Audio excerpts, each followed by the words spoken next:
ni siya ang among garden sa una na wala pa kay siya ning boom gyud, wala pa gid kay siya ng kay ngano grabe tugnaw mo pa'y paghubas sa winter ana. So grabe pa kaayo ang katugnaw. Pero atong medyo niabot ng spring dayon coming up na ang summer, medyo nitaas na ang gaway sa atong mga sayuti. Dayon kanang atong mga kamatis diha nga medyo nangunod-ngunod na og ang ato ang talong. Ano na dayon siya na okay na siya. Gibutangan dayon ni Habibi of Dubai og unsa na siya kay nanag-as naman siya. Sa mga to siya gitour ta mo sa amo ang munting garden.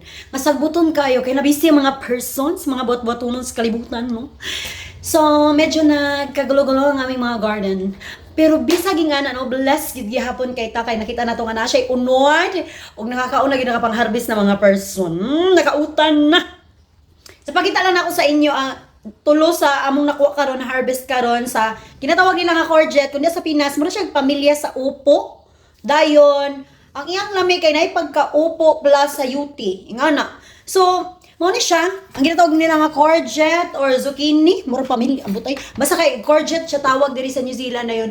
Sa English word mo na siya ang zucchini. Ambot kung sakto ba akong pag-pronounce pero mao na siya. So 3.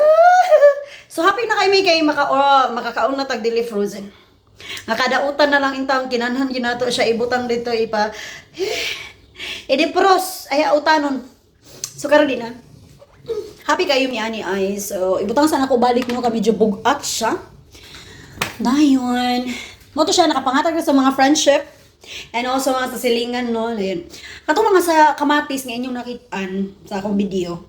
Gagmating siya pero tamis kay siya tamison siya nga kamatis. Makalipay na lang po ang butoy siguro sa iyang lahi. Mao na mo ang nakuha pero kay kato usually gitanong ni Habibi of Dubai kas dito sa Cambridge mami. Kuan siya dagkuon.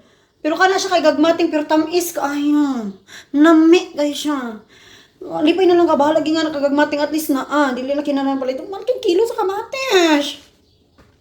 So, katong among sayuti, grabe ka-talented si Habibi of Dubai yun sa to niya. Basta naghimo siya og mura ng mga spider, latayanan sa mga gaway sa sayuti. Dayon, katong isa, gikural ang isa kaya ang gigamitan og tarima. Gibutangan dia para napoy gaway-gaway. Di ba? So, mga pila ka bulan karon makakutlo na tag sayuti. Dami kay nasa gulan og log. So far, mo na siya. Nag-share ko sa inyo nga, mas okay, gidi ay nga naatay garden. Bless gid kaayo tong mga grand-handed no. Ako dili ko kuan kayo nga nang tubuanan jud kayo og kamot no, kanang grand hand lagi nga ginatawag nila. Si Habibi of Dubai mo ay grabe grand-handed kaayo dayon. Ako mama. So mo nang sana all. Ako may lang kay ko mo kuan pero dili kayo ko kainiton kog kamot. I don't know, ingon nila init daw og kamot. So maro to siya. See you for more Kotlo in the garden. Bye.